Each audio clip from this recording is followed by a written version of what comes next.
Assalamualaikum warahmatullahi wabarakatuh. Innal hamdalillah nahmaduhu wa nasta'inuhu wa nastaghfiruh wa na'udzu billahi min shururi anfusina wa sayyiati a'malina. Man yahdihillahu fala mudilla lahu wa man yudlil fala hadiya lahu. Asyhadu an la ilaha illallah wahdahu la syarika lahu wa asyhadu anna Muhammadan 'abduhu wa rasuluh.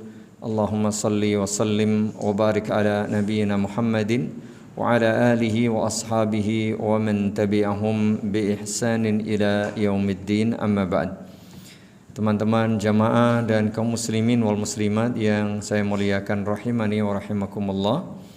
Alhamdulillah, bersyukur kepada Allah Subhanahu wa taala bisa berjumpa bersua kembali untuk melanjutkan belajar bersama kita, saling menasihati, mengambil manfaat dan bermajlis ilmu. Semoga menjadi amal ibadah kita dan menjadi sarana menggapai ilmu yang bermanfaat dan berguna. Semoga salawat dan salam dilimpahkan selalu kepada Nabi kita Muhammad sallallahu alaihi wa ala alihi wasallam, berikut para istri yang mulia, para keluarga yang beriman, para sahabat seluruhnya, dan juga setiap umat Islam yang masih mau memegang teguh agama ini dengan baik sampai jelang hari kiamat tiba. Baik jamaah dan kaum muslimin wal muslimat yang mudah-mudahan dirahmati Allah Subhanahu wa taala. Insyaallah taala kita lanjut tentang puasa, masih ya berbicara tentang puasa, dan alhamdulillah juga ini sudah mendekati bulan Ramadan. Kita mempersiapkan diri diantaranya dengan mengulang kembali ilmu tentang puasa. Tentu kita tidak boleh lupa berdoa semoga Allah menerima amal ibadah puasa kita yang lalu, dan semoga Allah beri kita kesempatan untuk bisa beribadah pada bulan puasa yang akan datang, dan semoga Allah menjadikan kita hamba-hambanya yang bertakwa. Amin ya rabbal alamin. Pada malam hari ini insyaallah ta'ala kita ulang kembali berkait dengan hal-hal yang boleh dilakukan bagi orang yang sedang berpuasa. Artinya ini tidak membatalkan puasa. Tidak membatalkan puasa. Atau boleh dilakukan bagi orang yang berpuasa. Yang pertama adalah masuk pada waktu subuh dalam keadaan junub. Masuk pada waktu subuh dalam keadaan masih junub. Artinya ketika malam hari itu kan halal suami istri melakukan hubungan. Jika sebelum tidur belum sempat atau tidak sempat mandi, kemudian berlangsung sampai jelang subuh. Kalau mandi dahulu nanti nggak sempat bersahur, ya kan?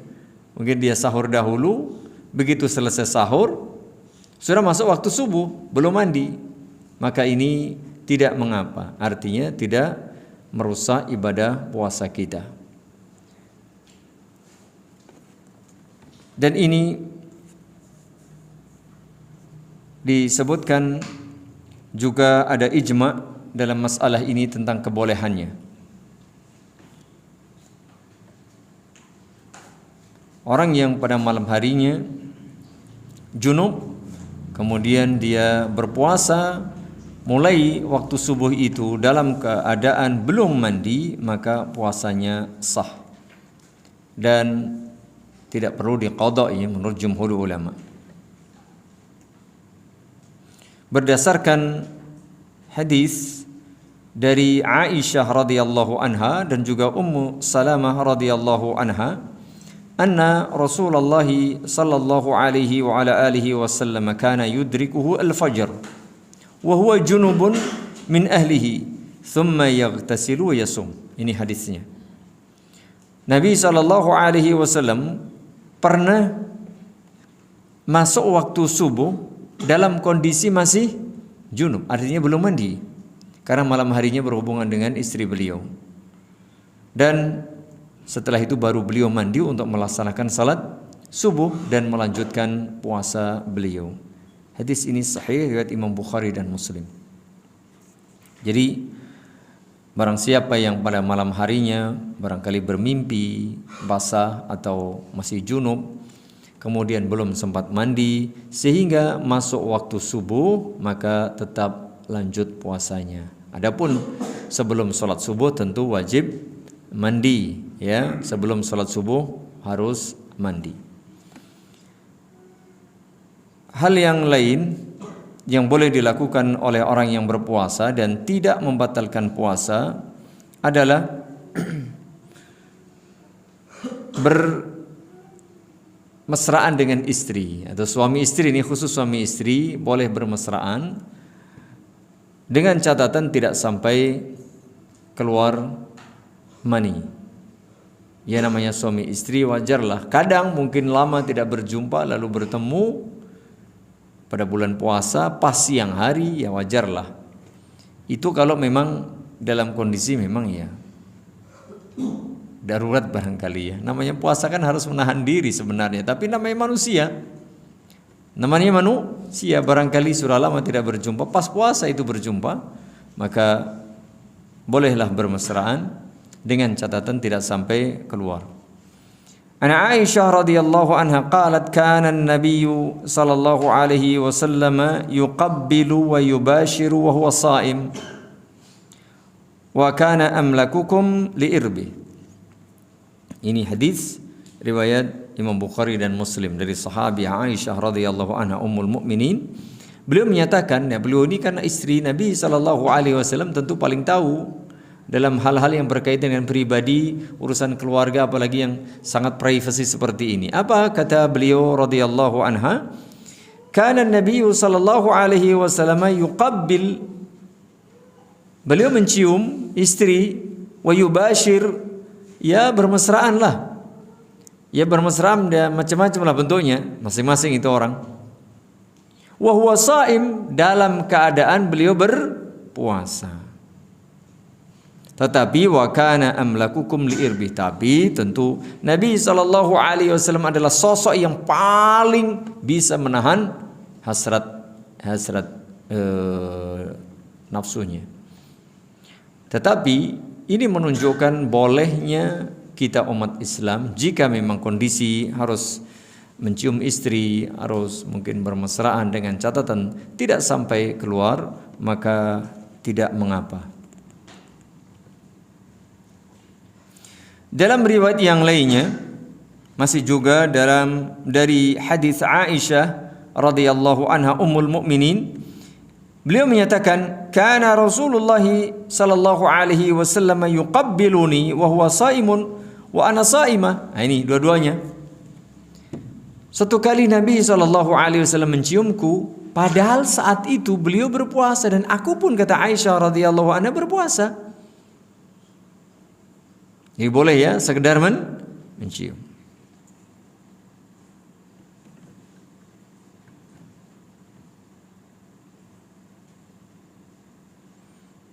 Ini menunjukkan bahwa boleh melakukan hal seperti ini.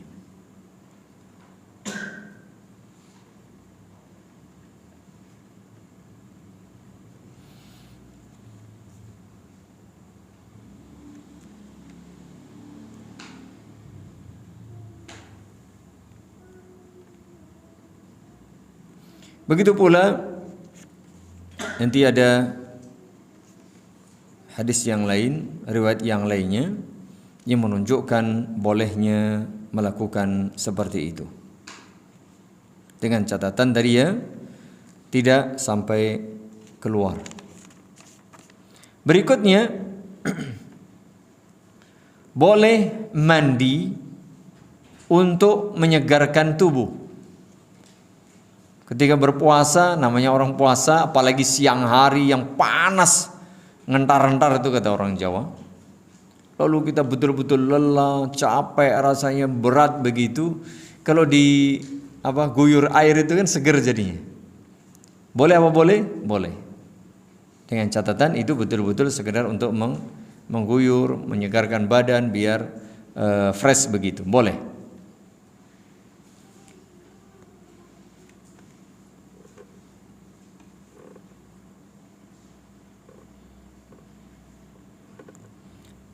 Ada riwayat demikian Suatu kali Rasulullah sallallahu alaihi wasallam yasubbu ala ra'sihi al-ma' wa huwa sha'imun min al-'atash atau min al-har.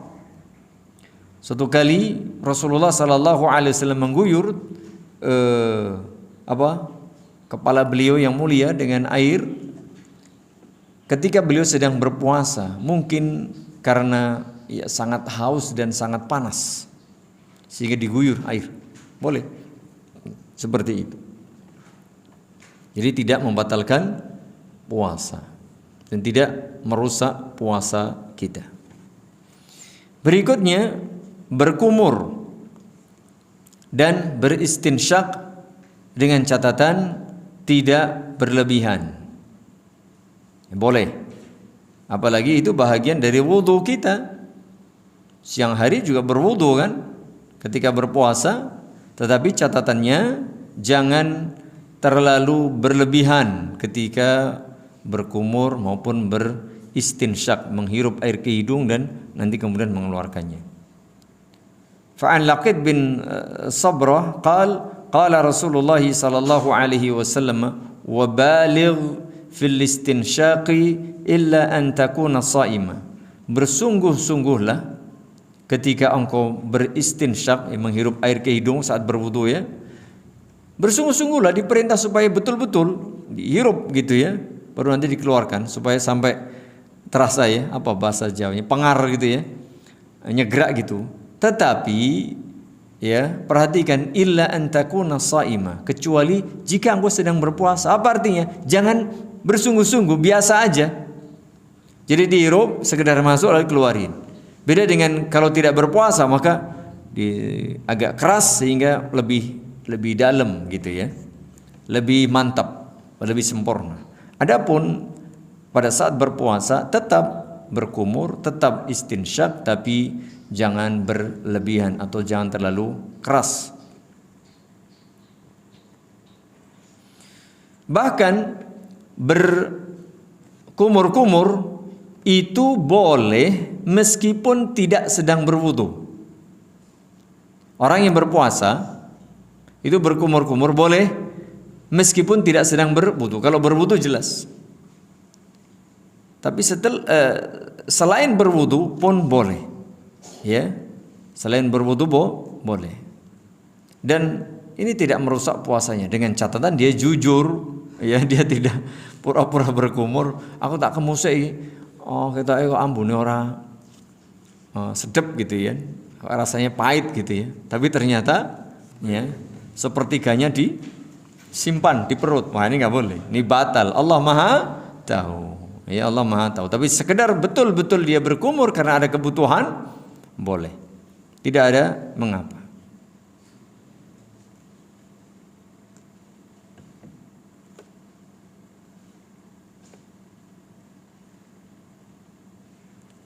Bagaimana kalau kita berkumur, beristinsyak tidak berlebihan? Artinya kita sudah berhati-hati, kita sadar, oh saya sedang berpuasa, saya tak pelan-pelan saja ketika berkumur, ketika hirup air ke hidung. Mungkin pas berwudu, saya sudah pelan-pelan, tapi qadarullah nggak sengaja ada yang tertelan, ada yang masuk. Bagaimana? Nggak sengaja, kita nggak sengaja. Lalu tadi waktu kumur-kumur dan hirup air ke hidung juga sudah berhati-hati. Kita berusaha pelan, tidak seperti biasanya, mengurangilah hentakan atau tarikannya itu. Bagaimana? Maka ini tidak membatalkan puasa. Karena apa jamaah? Oh, enggak sengaja kok. Kita sudah berusaha menjaga tidak berlebihan, tapi qadarullah, ya namanya orang kadang-kadang tersedak entah gimana begitu masuk, maka tidak membatalkan puasa.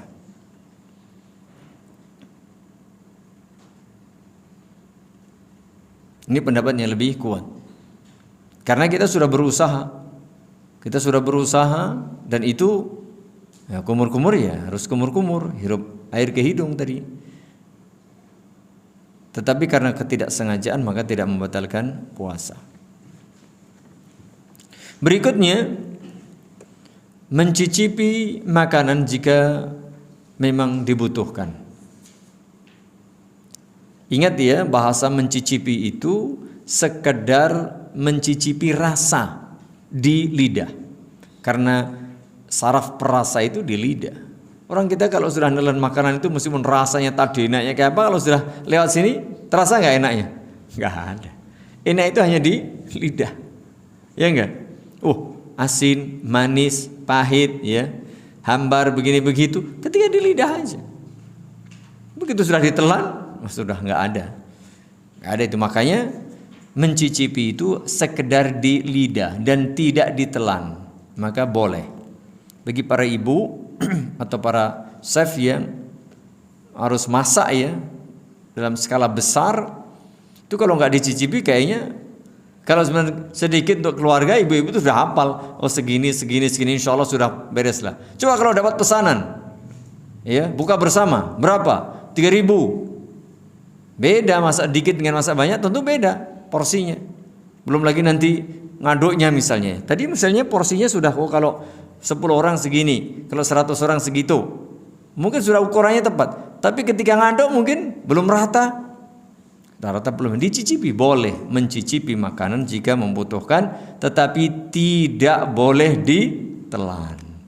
Itu persoalannya. Habis dicicipi dikeluarin lagi.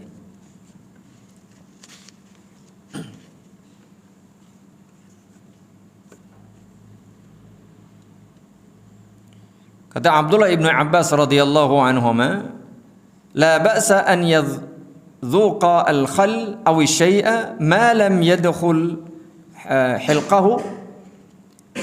halqahu wa huwa sha'im. Boleh mencicipi sesuatu ya, dengan catatan tidak sampai masuk ke kerongkongan bagi orang yang sedang berpuasa. Dengan catatan mencicipi masakan tadi memang jika dibutuhkan. Bagi siapa? Bagi orang yang masak. Tapi kalau misalnya istrinya masak, ya kan? Tak nyicipi. Padahal nggak ada kebutuhan, nggak boleh ini. Ya, kan sudah ada yang nyicipi siapa? Yang masak lah. Masa suaminya? Tapi kan tidak saya telan. Ya meskipun tidak ditelan. Iya. Jadi ketika ada kebutuhan, siapa? Ya tukang masak lah. Atau orang yang diberi, tolong dicicipi lah. Ini lidahku lagi sakit yang tukang masak itu misalnya. Tolong bantu saya cicipi. Nah boleh. Dengan catatan tidak sampai ditelan dengan sengaja. Maka tidak membatalkan puasa. Sebagaimana orang yang berkumur tadi karena ada kebutuhan. Kebutuhan berkumur ya ketika berwudu. Atau ketika sebab lain meskipun tidak berwudu. Jadi ini boleh.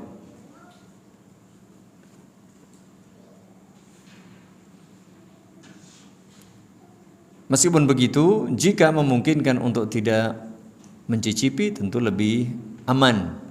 Ya, tentu lebih aman. Karena apa? Yang namanya itu kan berisiko jamaah ya. Kita tetap berusaha menjaga puasa kita. Jika tidak ada hal kebutuhan yang mendesak, maka cukuplah kiranya kita seperti biasa dikira-kira, segini ukurannya, segitu ukurannya. Kecuali tadi misalnya pesanan, menjaga rasa, menjaga kualitas, apalagi dalam jumlah banyak, maka itu perlu diincipi, ya, perlu dicicipi supaya makanannya sedap dan lezat.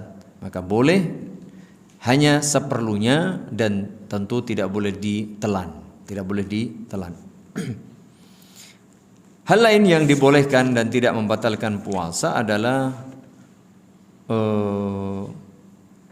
berbekam atau donor darah. Bagi orang yang fisiknya kuat. Donor darah jika tidak kuat maka berbahaya, ini tidak boleh. Dan biasanya untuk donor darah itu dicek dahulu status atau kemampuan fisik dia. Ini lagi sakit apa tidak, ini lagi sehat apa tidak, begitu ya. Itu dicek dahulu. Maka jika dia sehat, dia kuat, maka bolehlah diambil darahnya. Baik sedikit maupun standar itu ya, karena diambil darah kalau tidak kuat bisa pingsan itu. Maka boleh bagi orang yang sehat, yang kuat, yang tidak membahayakan dirinya. baik itu diambil darah untuk lab atau untuk donor darah, atau termasuk diantaranya diambil darah karena berbekam. Betul, memang ada hadis yang berkait dengan masalah berbekam ini, bahwa orang yang berbekam dan dibekam, membekam dan dibekam itu puasanya batal. Tetapi ada hadis lain yang menunjukkan bahwa Nabi SAW pernah berbekam ketika beliau sedang berpuasa. Ya, ketika sedang berpuasa. Maka wallahu a'lam bishawab, memang ada perbedaan pendapat dalam masalah ini, tetapi pendapat jumhur ulama bahwa berbekam tidak membatalkan puasa. Ya, pendapat yang lebih kuat bahwa berbekam tidak membatalkan puasa. Meskipun sebagian memang berpendapat membatalkan puasa, karena tadi ya, aftarul hajimu wal mahjum. Orang yang berpuasa lalu dia membekam atau yang dibekam, maka batal puasanya. Tetapi ada perbuatan Nabi alaihi salatu wassalam dalam hadis yang lain menyebutkan bahwa Nabi ihtajaman Nabiyyu sallallahu alaihi wasallam wa huwa shaim. Beliau pernah berbekam dalam kondisi beliau sedang berpuasa. Nah, dua hadis ini memang menghasilkan dua pendapat yang berbeda. Wallahu a'lam bishawab. Jumhur ulama menyebutkan bahwa bi anal hijamata la tuftir, tidak membatalkan puasa. Lakinnaha takrahu fi haqqi man kana sayad'afu biha. Tetapi makruh jika membuat orang yang dibekam itu menjadi lemah. Makanya harus dicek dahulu ya sebelum berbekam. Dicek dahulu kira-kira nanti setelah dibekam dia menjadi lemah apa tidak. Kalau dia biasa aja malah semakin seger, tidak ada masalah. Tapi kalau menjadi lemah maka bisa berakibat hukumnya makruh. Tetapi kalau sampai kemudian badannya semakin lemah dan mau nggak mau harus malah dia nggak kuat berpuasa, maka berbekam seperti ini bisa hukumnya haram. Ya, karena kalau menjadi lemah banget dia mau nggak mau harus berbuka, harus makan misalnya, maka ini tidak diperkenankan. Jadi lihat-lihat kondisi. Wallahu a'lam bishawab.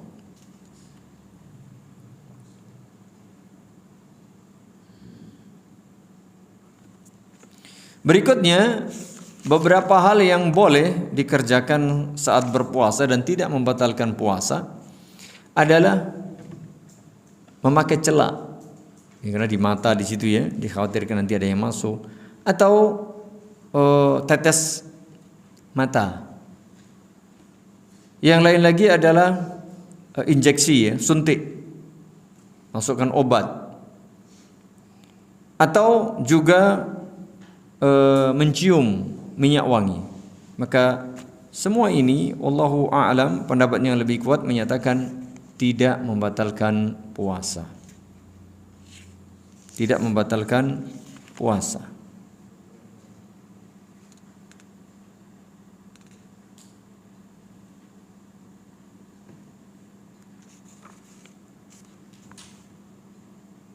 Karena tidak ada sangkut pautnya dengan minum atau dengan makan. Ya mungkin ada sesuatu yang masuk tetapi tidak bisa dinyatakan atau dimasukkan dalam kategori makan atau minum. Berikutnya adalah bersiwak. Bersiwak atau gosok gigi. Bersiwak itu hukum asalnya dianjurkan. Laula an asyqa ala ummati la amartuhum bisiwaki 'inda kulli wudu atau 'inda kulli salah. Kalau tidak memberatkan umatku, aku perintah mereka supaya bersiwak setiap berwudu atau setiap hendak salat. Jadi hukum asalnya adalah dianjurkan bagi umat Islam. Karena hukum ini bersifat ya mutlak, tidak ada pengecualian bagi orang yang berpuasa maka ya tidak mengapa, karena hukum ini berlaku secara ya baik yang berpuasa maupun tidak secara mutlak.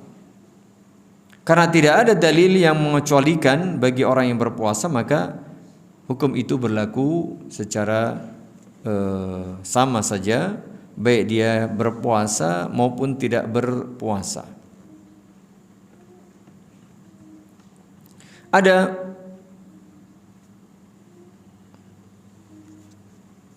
dalam masalah ini disebutkan bahwa ada kesepakatan para ulama ahli fikih tentang bolehnya bersiwak bagi orang yang berpuasa. Ittifaqul fuqaha, para ahli fikih bersepakat ala jawazis siwaki lis-shaim, tentang kebolehan bersiwak bagi orang yang berpuasa.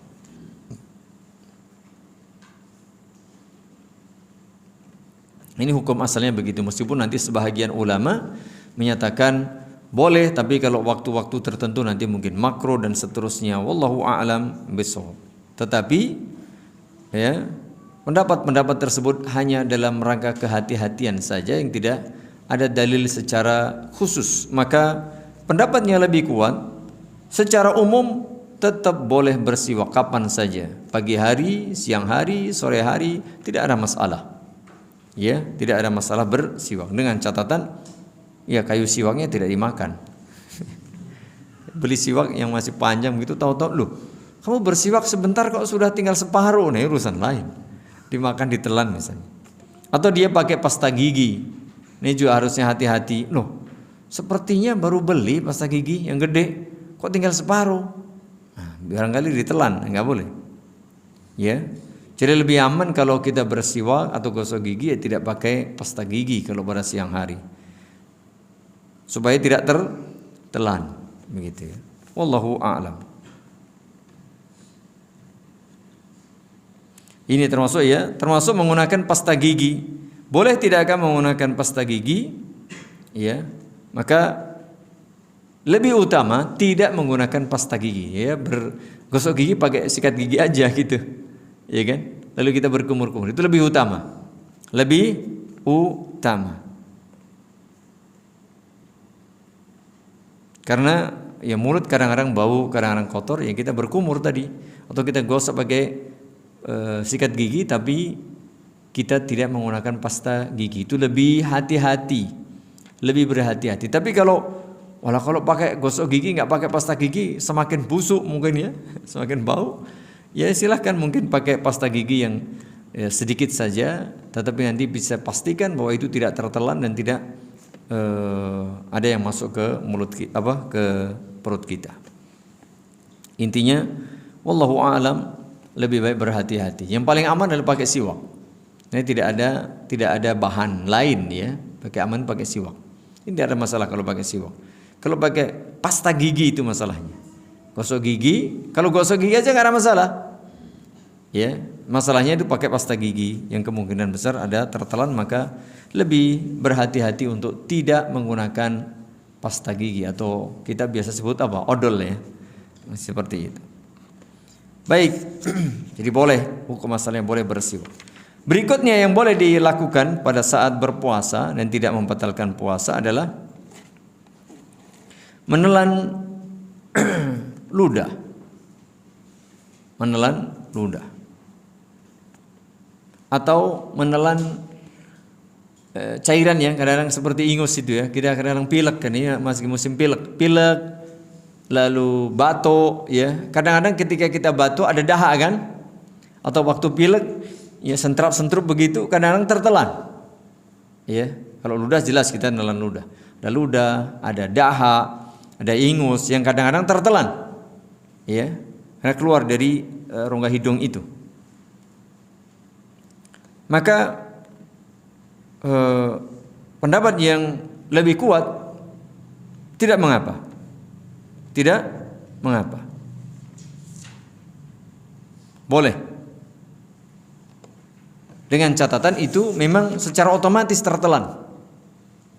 Secara otomatis tertelan. Karena memang ada di dalam rongga kita. Kadang-kadang kita ya enggak otomatis lah itu tertelan begitu.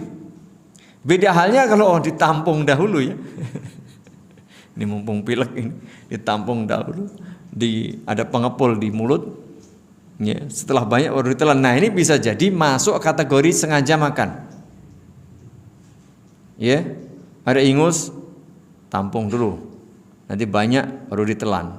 Ya, nah seperti ini kalau sengaja seperti ini, wallahu a'lam bisa jadi masuk kategori makan ya, karena barangnya banyak lalu sengaja ditampung dulu di mulut baru ditelan. Kalau tadi kan langsung itu nggak sadar, karena ada rongga saluran hidung ini yang nyambung ke kerongkongan kita, sehingga kadang tidak sadar itu nggak sengaja tertelan. Maka itu tidak mengapa kalau tertelan. Jadi kalau sengaja dimasukkan ke mulut dulu, dari rongga hidung ke mulut baru kemudian lumayan kan gitu, wallahu alam bisa jadi itu membatalkan puasa.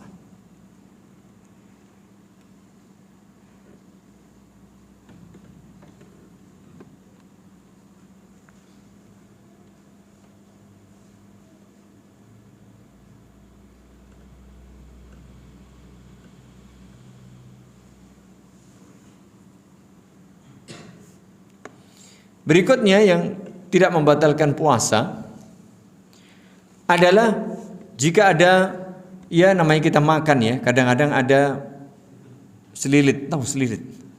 Apa selilit bahasa Indonesianya? Ya selilit ya.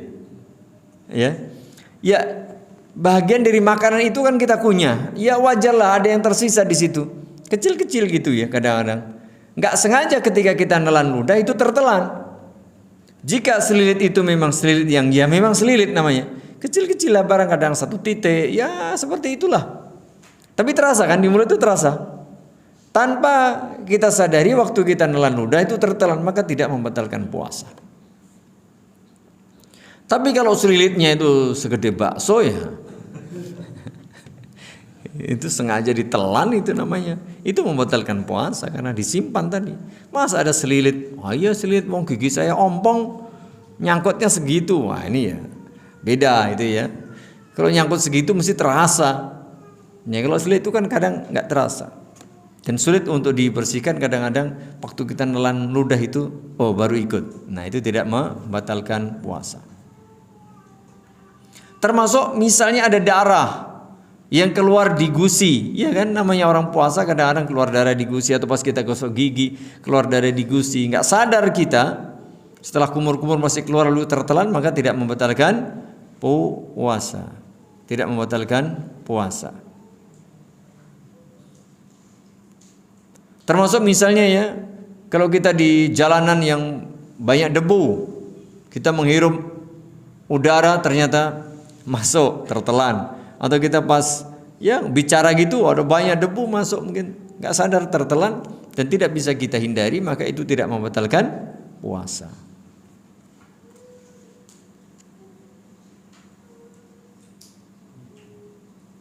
Tadi ya termasuk ada darah-darah, mungkin ya darah yang kecil, sedikit maksud saya. Namanya di gusi kadang-kadang darah kita tuh muncul sedikit. Tapi kalau darahnya satu cangkir ya ditelan itu urusan lain ya. Itu bisa membatalkan kan. Jadi ini hal-hal yang di luar kesengajaan dan di luar kemampuan kita untuk ya menjaga sesempurna mungkin, sulit ya. Di mulut ini kan kadang ada selilit tadi, ini dan itu dan seterusnya. Maka tidak membatalkan puasa. Berikutnya, muntah tanpa disengaja. Orang yang mungkin masuk angin istilah kita ya, atau dia mual karena hamil muda, atau dia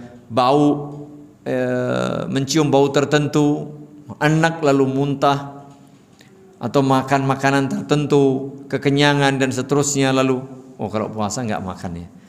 Nah, mungkin makannya pas subuh tadi, kekenyangan lalu jam-jam apa itu kemudian muntah, bisa jadi ya. Nah, muntah yang seperti ini tidak membatalkan puasa.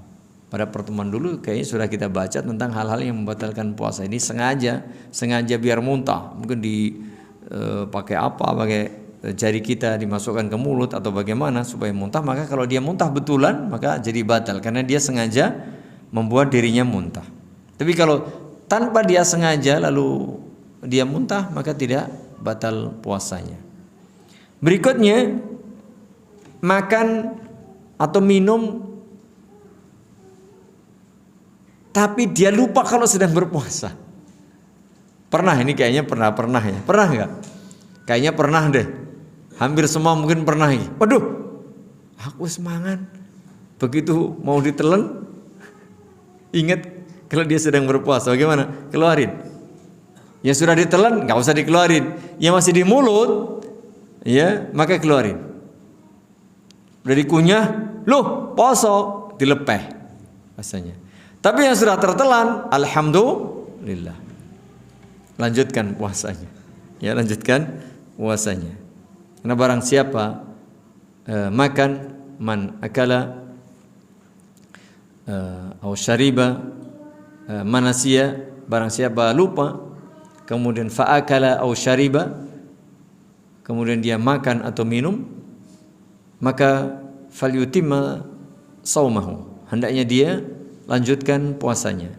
Karena Allah, fa innallaha at'amahu wa saqah, sesungguhnya tadi Allah kasih makan atau minum kepadanya. Ya betul-betul lupa, karena masalah ini nggak bisa. Orang lain mungkin memang nggak tahu, tapi Allah Maha tahu. Ini betul lupa apa pura-pura lupa. Karena puasa itu tadi ya sesuatu yang istimewa. Kullu amali bani Adam lahu illa siyama fa innahu li wa ana ajzi bidu.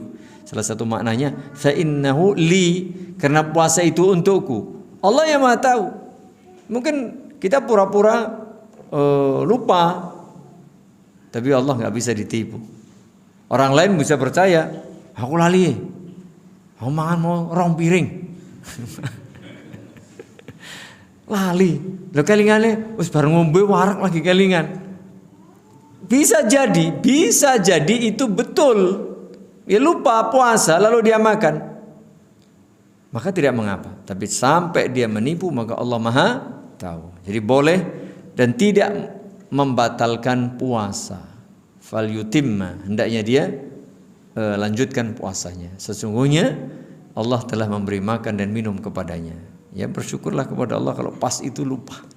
Ya, cuman repotnya kalau makan gorengan 5, ya belum sempat minum, ingat repot. Ya, padahal makannya baru siang hari, masih lama. Oh berat itu. Ya, tapi begitulah. Berikutnya juga, dan ini tidak membatalkan puasa. Ingat, betul-betul dia lupa sedang berpuasa. Bahkan yang lebih ekstrim lagi, mohon maaf nih, suami istri lupa kalau sedang berpuasa lalu berhubungan. Loh, namanya lali itu nggak kelingan ya mas? Ya Pak ya? Orang lupa itu ingat enggak? Anda, orang yang lupa itu tidak dapat hukum. Jadi hukum tidak berlaku bagi orang yang tidak tahu, orang yang lupa, orang yang dipaksa. Tidak berlaku hukum ini.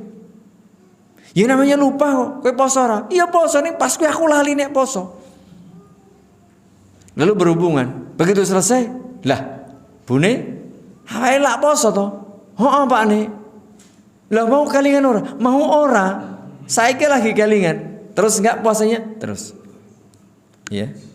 Karena dia melakukannya dalam keadaan lupa sedang berpuasa. Ya. Masya Allah, ini dia jamaah indahnya Islam. Artinya betul-betul hukum itu Allah tidak berlakukan bagi orang yang tidak tahu, orang yang lupa, atau orang yang dipaksa. Itu beberapa poin berkaitan dengan hal-hal yang boleh dan tidak membatalkan puasa bagi orang yang melakukannya. Ada beberapa poin tadi ya. Namun begitu, tentu kita berusaha untuk berhati-hati jamaah. Jadi contoh masalah lupa tadi, betul-betul kita lupa ya. Dan jangan kita mempermudah. Ya, jangan mempermudah.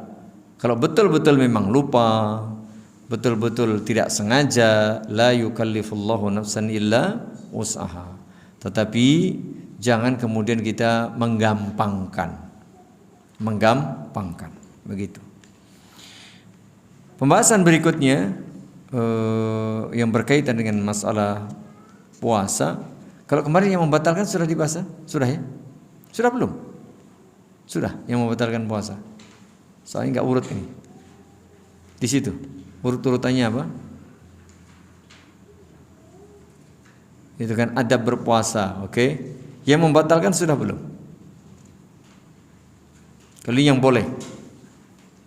boleh dikerjakan saat berpuasa dan tidak membatalkan puasa. Urut-urutannya mana?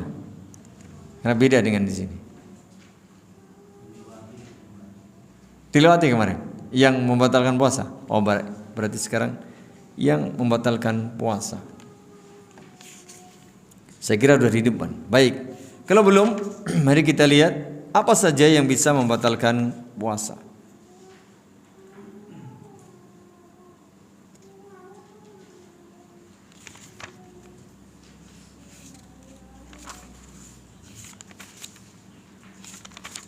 Hal-hal yang membatalkan puasa.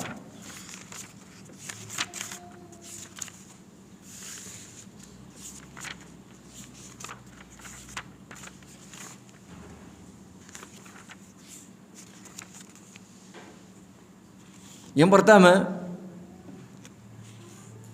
jelas tadi ya, makan, minum dalam keadaan sadar dia berpuasa. Makan dan minum dengan sengaja dalam keadaan dia sadar sedang berpuasa nih. Kamu ingat sedang puasa? Iya. Kamu sengaja makan? Iya. Nah, itu batal. Kamu ingat sedang berpuasa? Iya. Kamu sengaja makan? Tidak. Loh kok bisa? Dipaksa. Dipaksa orang. Bisa jadi. Mukroh dipaksa maka tidak batal. Bagaimana dia bisa melawan kalau dicekali orang banyak, dimasukkan air. Kalau istilah sapi itu dia apa namanya? Digelonggong. Itu kan dipaksa. Dia yakin aku ingat puasa tapi dipaksa. Enggak batal. Enggak batal. Atau dia sengaja makan. Kamu sengaja makan? Iya. Tapi kamu sadar enggak saat itu berpuasa? Lupai. Enggak batal. Jadi dua tadi yang membatalkan kapan? Dia sengaja dalam keadaan sadar sedang berpuasa, maka itu batal puasanya.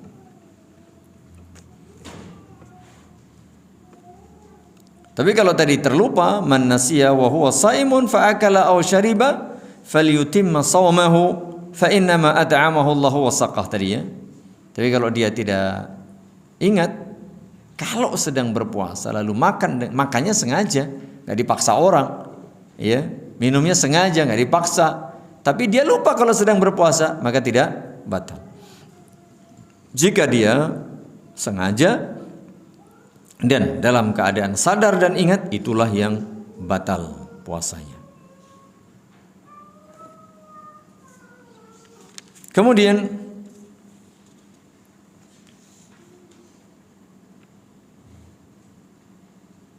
bagaimana kalau dia sengaja makan atau sengaja minum dan dia sadar kalau dia sedang berpuasa, tapi dia mengira sudah waktu berbuka, padahal ternyata belum. Misalnya dia nggak punya jam, nggak punya jadwal begitu ya, lalu di satu tempat dia, iki wis angslup sering ini, ya, menurut dia, karena perkiraan dia, zon dia, perkiraan sudah terbenam matahari. Ternyata begitu jalan sebentar, ternyata tertutup awan. Ya, bagaimana kalau terlanjur bukai? Bagaimana? Dia sengaja. Dia sadar tadi berpuasa, sadar. Tapi dia mengira sudah masuk waktu berbuka. Padahal ketika kita tahu waktu berbuka tiba, segera berbuka. Kan begitu. Nah, jika ada kasus seperti itu, ternyata waktu berbuka belum tiba, maka dalam hal ini ada dua pendapat. Pendapat pertama, dia wajib mengqadha. Dan ini merupakan pendapat jumhur ulama.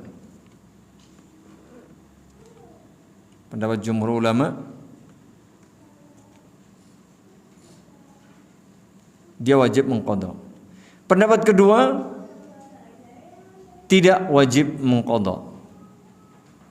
Wallahu a'lam bishawab. dan inilah pendapat yang lebih kuat justru, tidak wajib mengqadha. Karena apa? Dia tidak sengaja, ngerti dia kan sudah apa? Sudah masuk waktunya. Dan dia makan dengan sengaja. Dan dia sadar itu, dia berpuasa, lalu dia makan mengapa? Lah sudah waktu berbukai, menurut dia ternyata belum. Ya, seperti itu.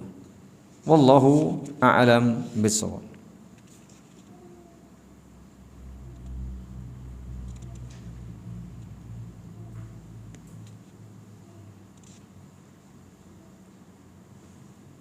Adapun orang yang tahu ya belum masuk waktu berbuka, dia yakin belum masuk, tahu, dia sadar sedang berpuasa, tapi dia sengaja makan, artinya dia sengaja membatalkan puasa wajibnya itu, maka dia wajib mengqadha. Jelas kalau itu.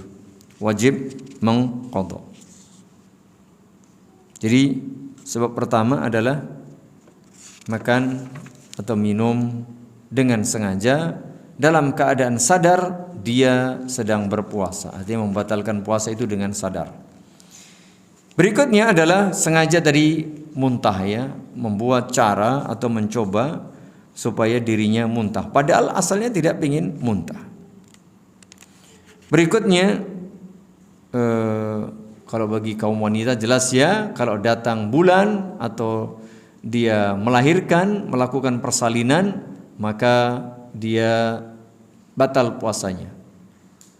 Tadi puasa seharian, katakanlah maghrib itu jam 6, jam 5:30 menit datang bulan atau haid, maka batal puasanya. Puasa lalu waktu berbuka jam 6 misalnya, jam 5:30 dia melahirkan, pasti ada persalinan, itu ada darah nifas, maka dia batal puasanya. Meskipun sudah tinggal sedikit aja gimana sih? Itu dihitung puasa nggak bisa. Tetap statusnya batal karena belum masuk waktu berbuka. Belum masuk waktu berbuka. Berikutnya yang membatalkan puasa adalah sengaja mengeluarkan mani. Sengaja mengeluarkan mani. Baik, ya kalau berhubungan jelas ya. Berhubungan itu meskipun tidak keluar mani, batal tuh. Beda, jadi ini beda kasusnya. Jadi sengaja mengeluarkan air mani. Sengaja. Adapun kalau tidak sengaja, mungkin siang hari tidur lalu mimpi basah, batal tidak? Tidak, karena tidak sengaja. Atau karena sebab lain, dia mungkin kecapean karena atau ini dan itu lalu keluar, maka tidak sengaja. Maka tidak sengaja sehingga tidak batal puasanya.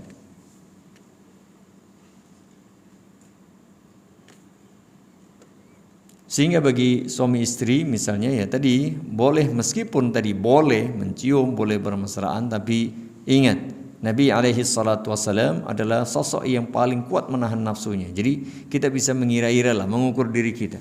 Kalau kita ini tegangan tinggi ya jangan main-main api lah kan gitu ya. Jangan main api. Kalau memang model tegangan tinggi, tapi kalau dia orang yang penyabar, memang orang yang bisa nahan, maka tidak mengapa, supaya tidak keluar dan tidak batal puasanya. Berikutnya, berniat membatalkan puasa, maka batal puasanya. Innamal a'malu binniyat.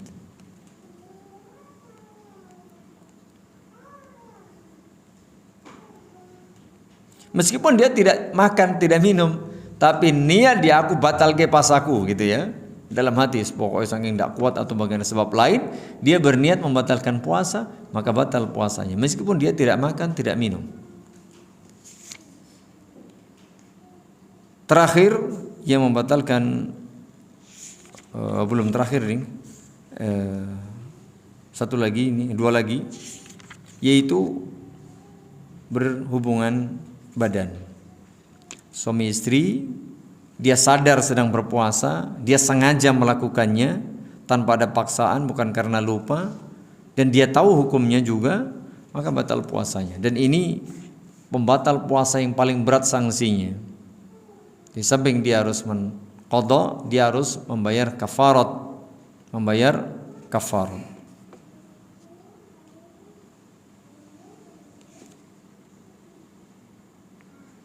Dan membayar kafarat ini urut-urutannya adalah membebaskan seorang budak.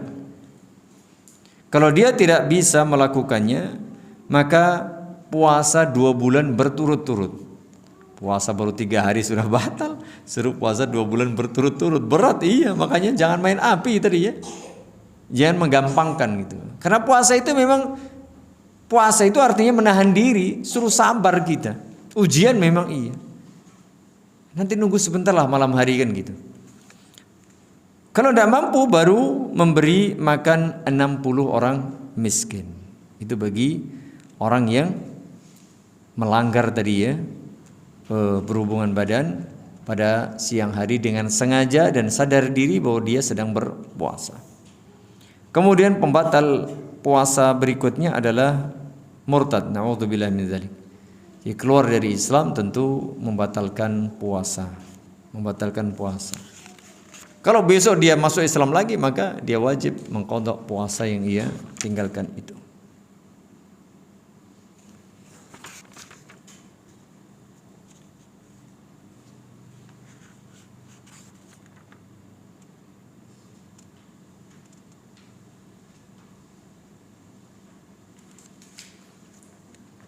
Jadi begitu jamaah yang mudah-mudahan dirahmati Allah Subhanahu wa taala, berkait dengan sebahagian persiapan puasa Ramadan kita.